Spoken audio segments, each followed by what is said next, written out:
Bon, mesdames et messieurs,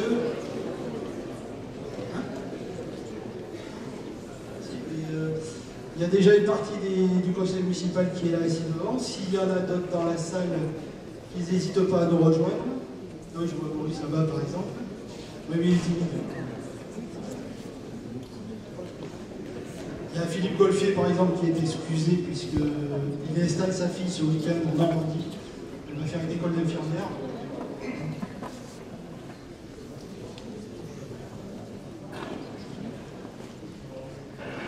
Monsieur le député, cher Florent Boudier, je me l'ai aperçu tout à l'heure, voilà. Madame la sénatrice Nathalie Delattre, qui est représentée ce soir par Alexis Chambon, son attaché parlementaire, je l'ai aperçu tout à l'heure. Oui, voilà. Madame la conseillère régionale, Madame la conseillère départementale, chère Christelle, Monsieur le président de la CDC du Pays Foyen, cher David, Monsieur le représentant,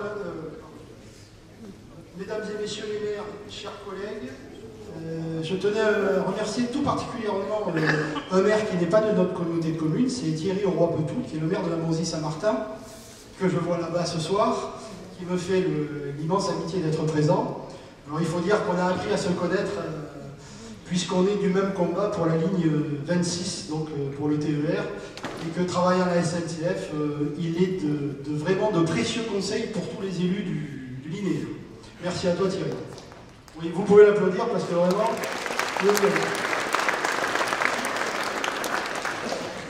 Alors, je n'avais pas cité tous les maires qui sont là ce soir. Enfin, j'en vois un, là, j'ai en ligne de mire, parce que si j'en oublie, ça ne va pas le faire. Donc, je vous remercie tous, ainsi qu'à vos représentants d'être présents ce soir.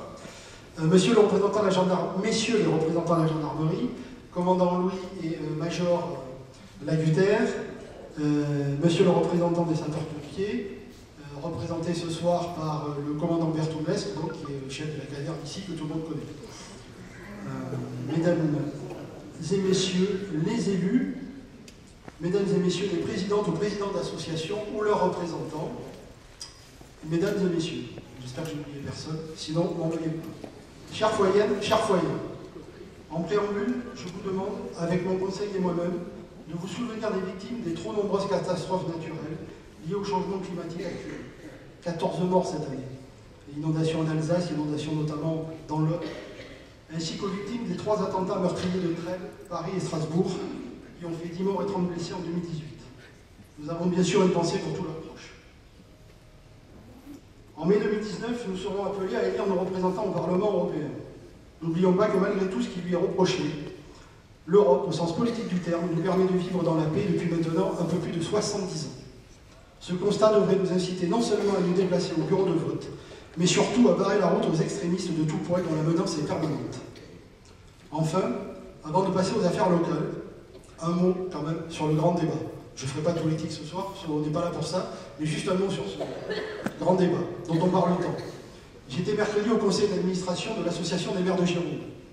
Et nous avons arrêté une position commune, à savoir que nous sommes disposés à mettre des salles à disposition pour ces débats, mais qu'à aucun moment nous ne prendrions en charge ou même n'animerions ces mêmes débats. En effet, dans notre démocratie, dans ma démocratie, dans celle où je vis aujourd'hui, le représentant du peuple, c'est le député. Il est là ce soir. Le maire, il est élu pour gérer les affaires de la commune. Et je vous dis, c'est déjà pas mal de boulot. D'autant que nous nous battons au quotidien pour que se réduisent les inégalités territoriales entre nos métropoles.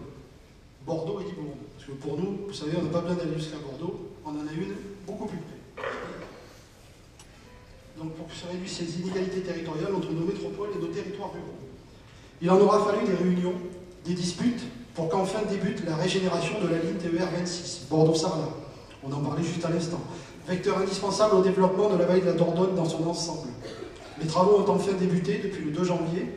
La ligne devrait rouvrir fin septembre de cette année et nous mettre à 50 minutes de Bordeaux, soit un gain de temps de 28 minutes, et nous permettre de gagner Paris environ en moyenne en 3h10.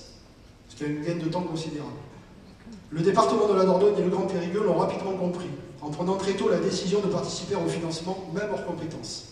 Nous avons réussi à obtenir que notre département suive, mais de la métropole, nous n'avons obtenu qu'un soutien moral. Alors que je le rappelle, la métropole sera la principale bénéficiaire de la régénération de la ligne en termes de valeur ajoutée. lutte encore pour que le plus grand nombre puisse demain dans nos territoires avoir accès au haut débit.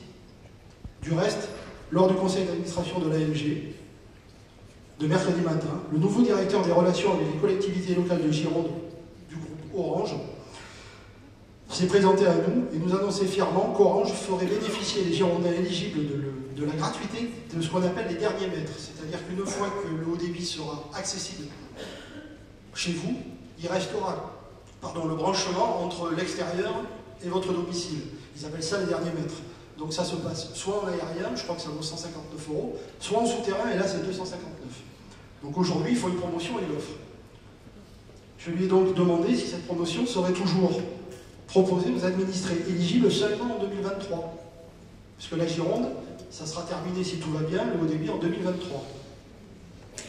Car sinon, l'inégalité de traitement entre les territoires s'accentuerait encore un peu plus. Je vous avoue qu'il n'a pas su me répondre. Bien d'autres combats sont encore actuellement menés ou seront à mener prochainement. Nous y reviendrons. Les affaires plus locales maintenant. Nous mettons toujours tout en œuvre pour développer l'attractivité de notre Bastide et attirer de nouveaux habitants, venant notamment de la métropole justement, où le coût de la vie devient quasi insupportable à nombre de ses habitants, ayant pourtant une activité professionnelle. Donc, pour essayer de faire que ces gens-là viennent s'installer chez nous, on a plusieurs axes. Le plan culturel d'abord. Vous avez pu le remarquer, la salle des fêtes de la Brèche n'est plus. Elle sera remplacée par 2 salles de cinéma de 80 et 140 places, qui devraient être livrées en fin d'année 2019, avant que l'actuelle salle de cinéma du même nom, la Brèche, ne soit adaptée et reconfigurée, même pour pouvoir accueillir des spectacles, pièces de théâtre, concerts, etc. Cet équipement permettra à Sainte-Foy-la-Grande et aux pays foyens de proposer une offre culturelle diversifiée et de qualité, accessible au plus grand nombre. Cette année, nous avons eu la chance d'accueillir les championnats de France de pétanque. Alors certains nous disaient, ouais, bon, ok, vous avez les championnats de France de pétanque, ça faisait rigoler un peu. Mais vous savez que sur un plan économique, ces championnats de France de pétanque, sur un week-end, ça a permis de remplir pendant 2 jours à peu près tout ce qui se faisait en nuit d'hôtel, Airbnb, tout ce que vous voulez, grosso modo, entre Duras et Montpont, et Bergerac et Libourne. Même dans les campagnes, même dans les communes rurales, les gens qui ont des gîtes ou quoi, ils ont tous rempli ou quasiment. C'est pour ça qu'on s'est déjà positionné pour qu'en 2020, on puisse accueillir un championnat de France un peu plus prestigieux, qui nous devrait même, ça devrait nous permettre d'avoir vraisemblablement la télé. C'est pas sûr, mais on travaille dessus. Et du coup, ce que nous a dit un des représentants de la Fédération française, c'est que depuis 35 ans qu'il organise les championnats de France, il nous classait dans le top 5 de l'organisation. Il n'y a pas eu un problème durant ce week-end, pas une plainte des divers participants, et pourtant ils étaient très nombreux, je crois près de 400, et ils venaient d'à peu près toute la France. Il y en a même qui sont venus de la Réunion, je crois. Du coup, ils sont assez favorables et on a maintenant leur oreille dès qu'on leur parle d'organiser des événements même plus prestigieux. Donc on vous tiendra au courant. Et tout ça fait que cette année, le week-end dernier, nous a été remis par la Fédération française de pétanque le prix François Duc. Alors, honnêtement, je ne connaissais pas du tout l'existence de ce prix avant. En fait, il se trouve que c'est le prix qui récompense la commune qui a fait le plus pour la pétanque dans l'année écoulée. Et bien, voilà. En 2020, il a été remis à Sainte-Foy-la-Grande, mais j'associe la communauté de communes et la ville de Pineuille, parce que c'est vraiment une organisation tripartite qui a été mise au point. On a tous donné la même chose. La CDC a pris en charge les tribunes notamment, nous on a pris en charge le parking, et on a donné une enveloppe à égalité, enfin à la même hauteur que Pineuille, pour que puissent avoir lieu ces championnats de France. Voilà. Donc c'était, pardon, à souligner. Nous aurons une année riche en propositions culturelles. Nous fêterons les 50 ans, quel bel âge, sûrement même le meilleur.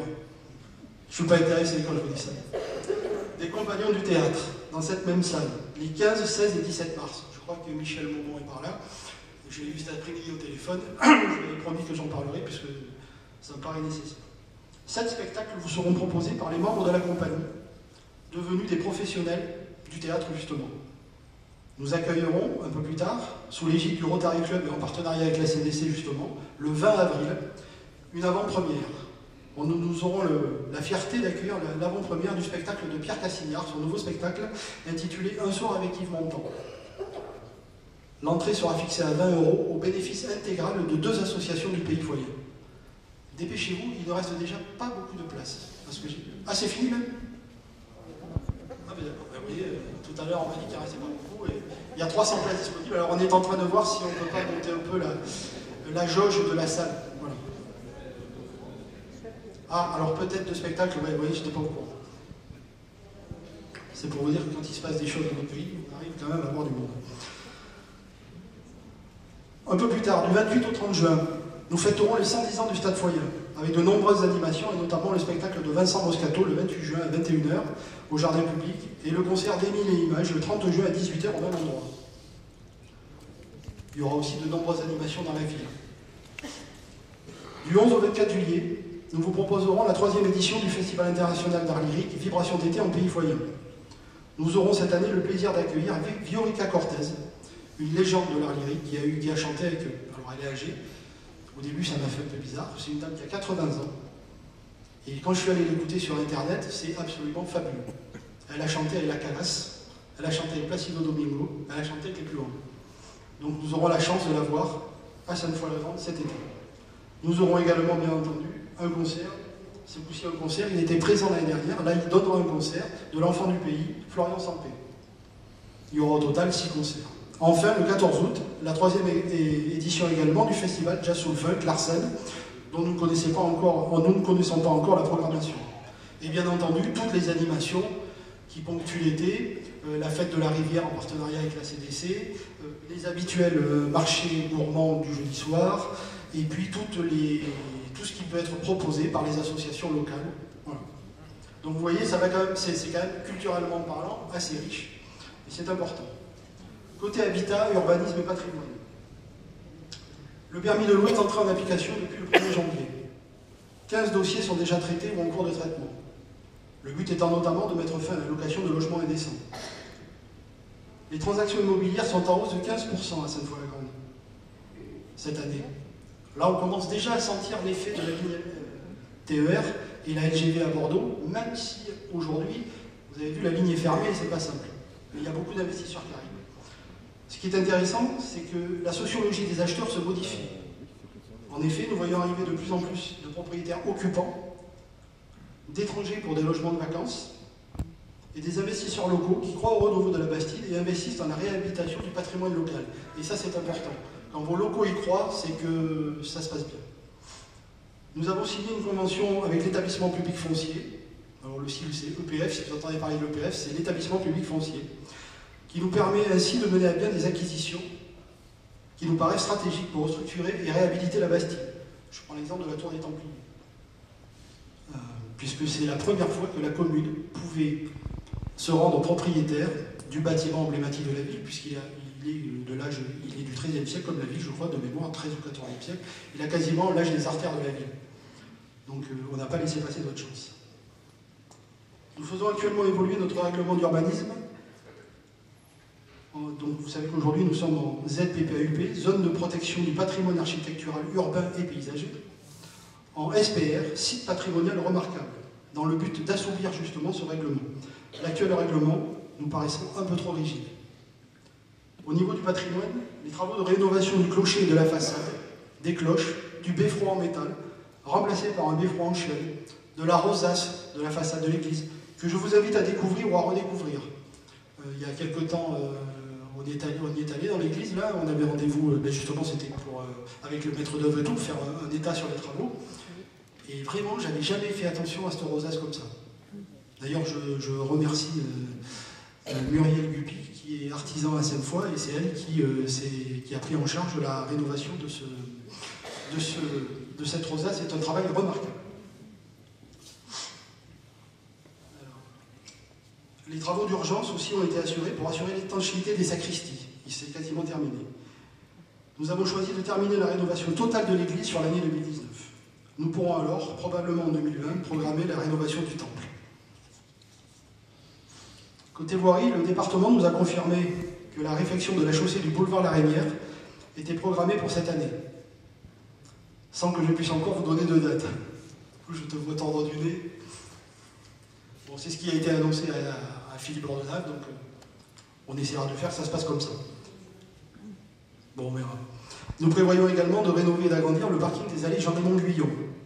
Pour ceux à qui ça ne parle pas, les allées Jean-Raymond-Guyon, c'est le jardin public en fait. La partie, vous savez, à gauche du jardin public, vous avez la partie enherbée et la partie qui mène au pôle enfance-jeunesse et les anciens bâtiments de la piscine.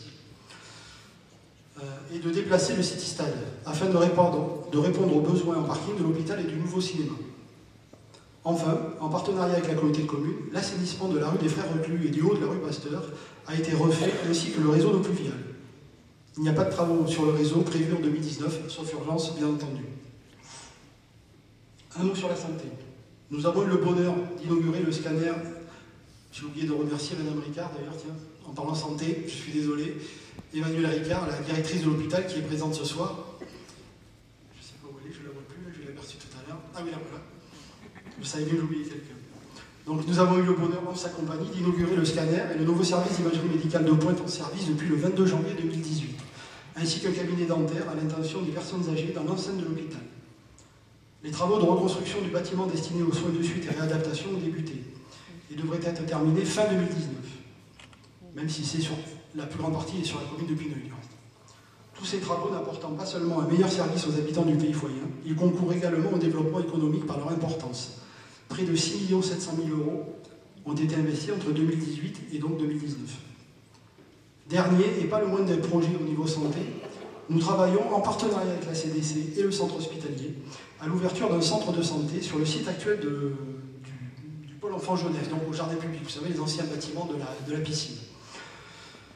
Un rendez-vous avec le directeur de l'ARS, l'Agence régionale de santé, est prévu prochainement, je crois que c'est lundi après-midi du reste, avec le président David Human ici présent, Françoise Grelot, qui est la vice-présidente en charge du social et de la santé à la communauté de communes, et donc Emmanuel Ricard, ainsi que Maud Darrier, qui est la jeune fille référente pour la santé au niveau de la CDC. Je terminerai donc ce chapitre en me félicitant du véritable partenariat qui se noue entre l'hôpital, la CDC et la ville au bénéfice du plus grand nombre. Un focus sur le social maintenant. Le rez-de-chaussée de la RPA s'est récemment vu équipé d'une climatisation, depuis le temps, qui fera le bonheur des résidents dès les premières chaleurs de l'été 2019. Les écoles, collèges et lycées de la Bastide font le plein. La communauté de communes a rénové le logement d'urgence. Enfin, avec mon conseil, nous allons prochainement étudier la proposition d'AXA de mettre en place le dispositif La Santé Communale. 2018 a également vu l'inauguration de la nouvelle crèche, du réseau d'assistance maternelle et de la ludothèque en lieu et place de l'ancienne maternelle Pauline Kergomar. Il y aura aussi l'agrandissement de la MDSI et l'arrivée de la PMI, mais je ne sais pas trop si ce sera peut-être pas avant 2020. Ouais, 2020-2021. Ça, c'est piloté par le département. Un mot sur le contrat de mixité sociale, en cours d'élaboration entre les communes de Sainte-Foy-la-Grande et Pineuil, auquel mon collègue a fait allusion lors de ses vœux, en expliquant que depuis près de 20 ans, sa commune, bien qu'en déficit de logements sociaux, 11,5% au lieu des 25% nécessaires depuis 2015 et 20% avant, n'est pas considérée en carence, et donc pas prélevée. C'est un terme administratif pour ne pas dire amende. D'une somme qu'il estime lui-même à 25 000 € par an sur les 10 dernières années, soit environ 250 000 €. Parce qu'il profitait justement du fait que la Bastide était, elle, au-dessus du taux, environ 34%, même si nous, on n'est pas comptabilisé puisqu'on est en dessous de 3 500 habitants. Depuis la loi de 2015, cette automacité ne fonctionne plus. Le risque pour Pineuil, si nous ne trouvons pas d'accord, étant de se voir systématiquement prélevé, en plus d'avoir environ 280 logements sociaux à produire dans les 5 prochaines années. Mon collègue disait savoir compter sur nous, cette fois la grande donc, et espérer que nous n'en profiterions pas pour lui faire du chantage. En effet, lors d'une réunion, j'ai émis l'hypothèse qu'un accord équilibré, et au bénéfice du plus grand nombre, serait peut-être que Pineuil participe financièrement à la revitalisation de la Bastide, avec une partie à définir de l'argent économisé. Voilà. Pour moi, ce n'est pas du chantage, c'est juste une proposition. C'est une négociation. Vous savez, à titre d'exemple, nous portons des services pour l'ensemble de la communauté de communes. Prenez la médiathèque, puisqu'elle est juste à côté, on y est quasiment. Elle coûte environ 50 € par an à un foyer, ou une foyenne du reste. C'est pas moins cher pour les foyers. Là, il y a l'égalité parfaite. Contre 2,80 € à un habitant du pays foyen, hors abonnement éventuel. Si vous voulez, la médiathèque, le coût de fonctionnement annuel, c'est entre 170 et 180 000 €.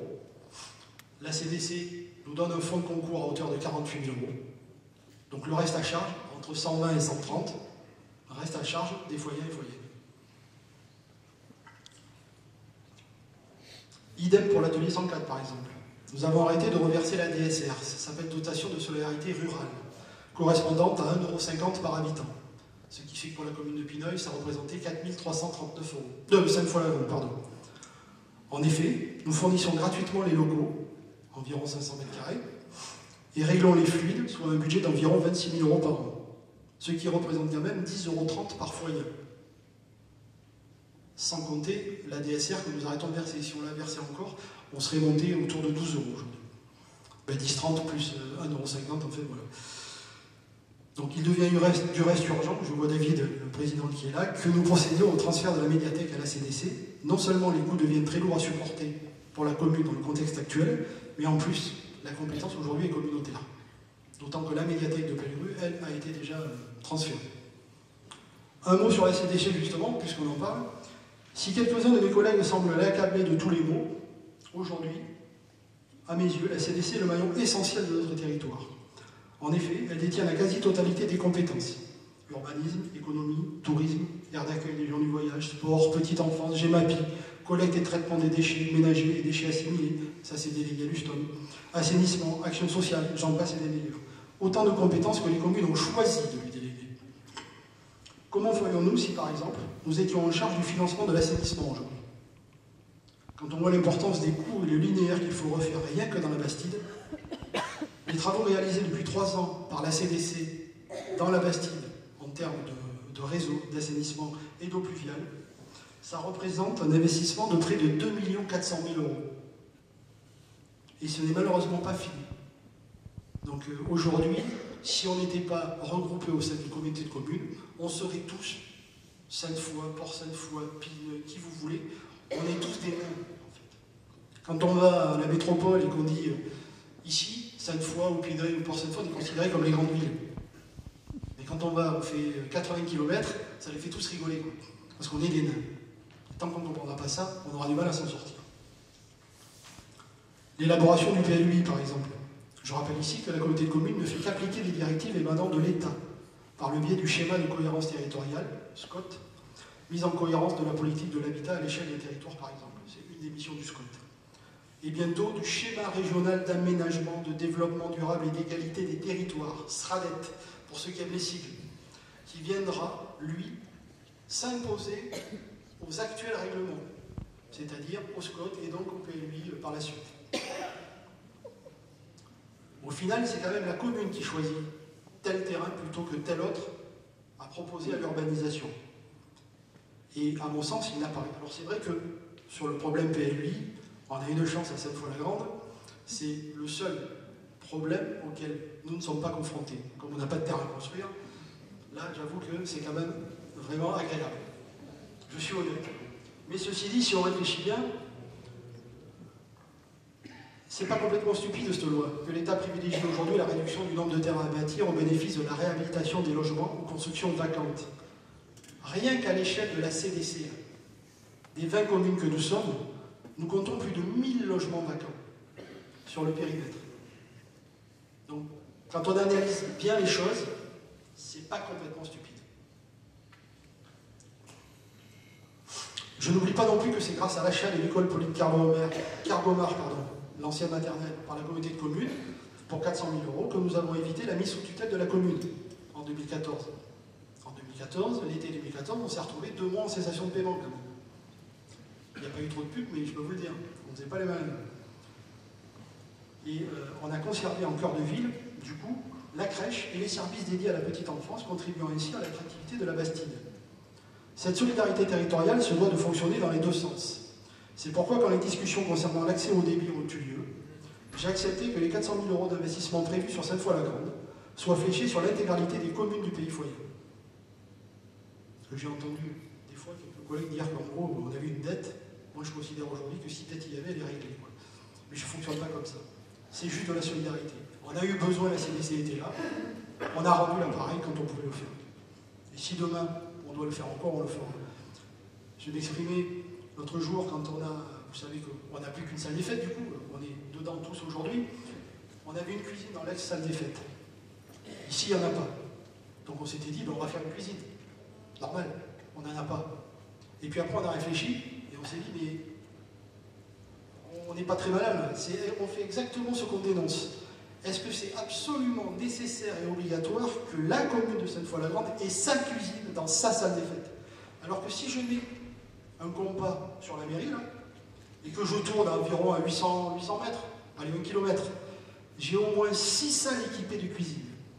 Pour Sainte-Foy, Saint-Antoine, Saint-André, Pineuil, Saint-Avy, Saint-Philippe, et peut-être que j'en oublie. Donc un investissement pour une cuisine dans une salle comme celle-là, c'est entre 100 et 150 000 euros. Et moi, j'en ai parlé au président. Moi, je serais prêt à m'engager à ce que cette enveloppe qu'on aurait mis sur cette cuisine, on la mette au service de la construction d'un équipement collectif qui manque au pays foyer. Genre une piscine, par exemple. Voilà. Alors moi, ça me paraît... Aujourd'hui, il va falloir qu'on apprenne à raisonner comme ça, tous. Parce que ce qu'on a connu avant, où chacun faisait ce qu'il voulait chez soi, on ne pourra plus le faire. Voilà, c'est mon sentiment à moi. J'ai la chance de pouvoir vous le donner ce soir, alors je me prive pas. Un petit mot de sécurité et d'environnement. Nous allons procéder à la refonte complète de l'actuel système de vidéoprotection en 2019, puis à son extension probablement en 2020. Au vu des incivilités récurrentes, dont certaines et certains d'entre vous ont été les victimes, notamment l'été dernier, j'ai décidé de recruter un 4e policier municipal. L'effectif sera complet à la mi-février, ce qui nous permettra de lutter plus efficacement contre, par exemple, les dépôts sauvages, ou de rendre encore plus efficient le permis de louer. Parce que le permis de louer, c'est joli, hein, mais ça demande du travail. Si on veut vraiment que ça marche, il faut être derrière. J'ai également demandé, enfin, un petit mot sur la ZSP, je profite de la présence du commandant Louis, qui est donc le commandant de toute la zone Libourne. Vous savez que la ZSP, ça fait quand même j'allais dire quelques mois, mais ça fait presque quelques années maintenant qu'on en parle sans arrêt et qu'on s'aperçoit que les effectifs ne sont plus là. On nous les avait promis en novembre, puis en décembre, puis en janvier, puis maintenant, peut-être au 2e semestre, et à mon avis, il ne faut pas rêver, on les aura plus. Bon, c'est vrai qu'actuellement, ils sont pas mal occupés, ça, il faut bien le reconnaître ça, et qu'on n'est sûrement pas la priorité. Donc c'est pour ça aussi qu'il est important qu'on prenne les devants. Et j'entendais mon collègue de Pineuil à ses vœux, qui disait qu'il se posait la question, lui, de recruter un 3e agent. Ce qui fait que si on était capable de rediscuter demain et de faire une police intercommunale, au moins une mutualisation de notre police, on pourrait demain, sur les 2 communes, avoir 7 agents à disposition. Là, ça commence à ressembler à quelque chose. J'ai même entendu que certains de mes collègues avaient l'intention de se grouper pour peut-être embaucher un policier municipal. Alors je leur dis là, j'ai pas eu l'occasion de leur dire de visu, je leur dis là, par le biais du micro que j'ai eu la chance d'avoir ce soir, avant de faire ça, venez nous voir. Mutualisons. Il suffit de passer une convention. Et si vous avez un problème, peu importe, avec un administré, quel que soit le problème, si on a passé une convention, ils ont le droit de venir chez vous. Et quand ils seront chez vous, ils seront en plus sous votre autorité. C'est l'avantage de la convention. Ça ne vous coûtera que les heures qui passeront chez vous, et nous, ça déduira ça du budget global. Ça aussi, c'est une piste à explorer. Après, ça peut se mutualiser au sein de la CDC, j'en sais rien. Le débat, pour moi, il faut le lancer également. Côté, on va dire, embellissement de la ville, j'ai demandé à Fred Calfi, je l'ai vu tout à l'heure avec son épouse, je lui ai demandé, on s'était vu là, début janvier, il m'a montré de jolis catalogues de fleurs. Donc je lui ai demandé à lui et ses équipes de se concentrer, bien entendu, sur le fleurissement et la propreté de la bâtisse cette année. Je sais que c'est un des griefs principaux qui vous est fait. C'est pas facile par les temps qui courent, puisque baisse de dotation, plus le droit d'utiliser des herbants, mais on va tâcher de s'y mettre vraiment. En revanche, je rappelle quand même une chose. Autant je suis prêt à faire des efforts, nous sommes prêts à faire des efforts pour 1 ou 2 fois par an, nettoyer vraiment à fond les trottoirs, les rues ou quoi, autant je demande aux habitants de jouer aussi leur rôle. Parce que logiquement, et c'est la loi, le trottoir devant chez vous, c'est à vous de l'entretenir. Alors c'est pas pour ça qu'on va arrêter, mais si on s'y met tous, Après, c'est de l'entretien. C'est tout. Si on s'y met tous, on doit pouvoir y arriver. Ouais, c'est juste un message aussi que j'avais adressé, mais... Pour réaliser tous ces objectifs, il faut des finances saines. Et je crois pouvoir dire qu'aujourd'hui, malgré mes propos tenus plus haut, que Sainte-Foy-la-Grande est devenue une commune normale. Je la qualifie de normale. Pas à l'aise, hein, financièrement. Parce que ça n'existe plus, les communes à l'aise financièrement. Ou alors, j'en connais pas. Mais normale.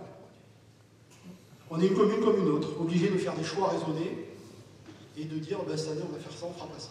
Voilà. Concernant l'endettement, par exemple, je vous rappelle qu'il était supérieur à 4 millions d'euros à notre arrivée et qu'il sera légèrement inférieur à 2 300 000 euros à la fin de notre mandat en mars 2020. On est passé sous les 3 millions d'euros au 31 décembre de cette année. Avec, en plus, en 2020, une nette baisse d'annuité qui nous permettra aussi d'avoir une plus grande marge financière. Dans le même temps, nous avons vu nos dotations baisser d'environ 17%. Et pourtant, nous parvenons à mener le projet à bien.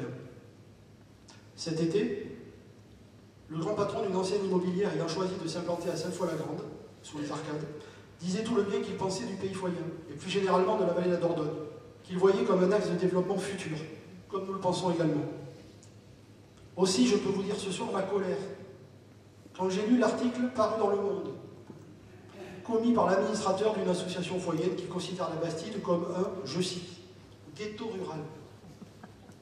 Si je comprends bien, pas de salut sans lui et son association. Probablement qu'il ne reçoit pas assez d'argent public pour le soutenir dans ses actions, souvent d'ailleurs déjà menées par les services de la communauté de communes.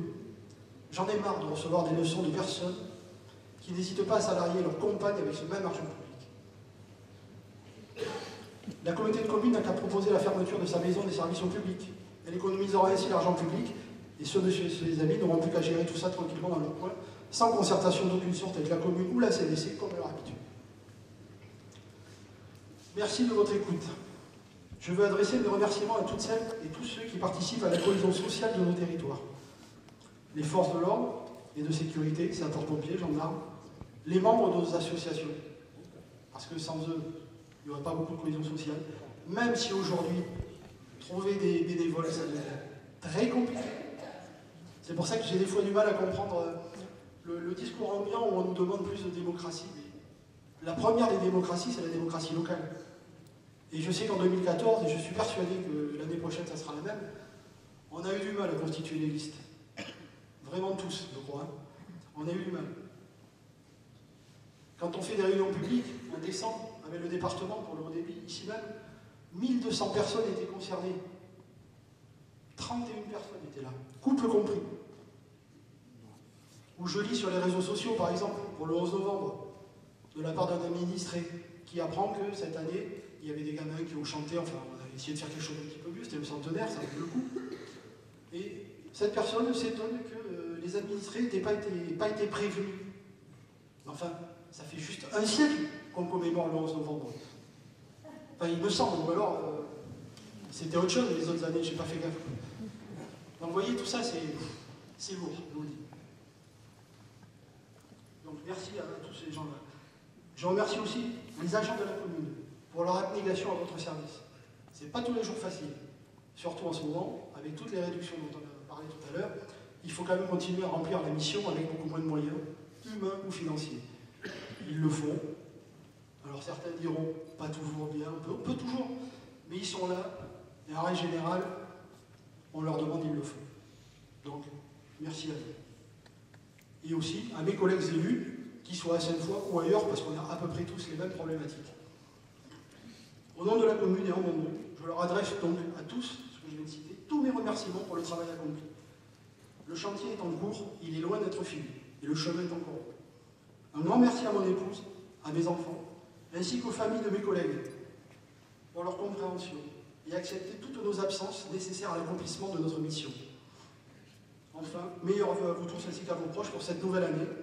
Que 2019 vous apporte le meilleur. Je vous propose maintenant de partager le verre de l'amitié.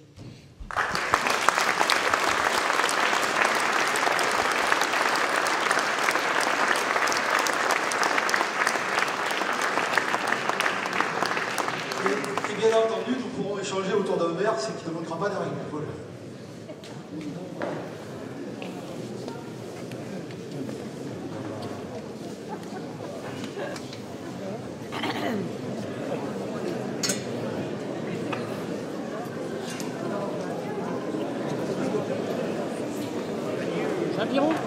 Oui, ça va. Ça va, ça va.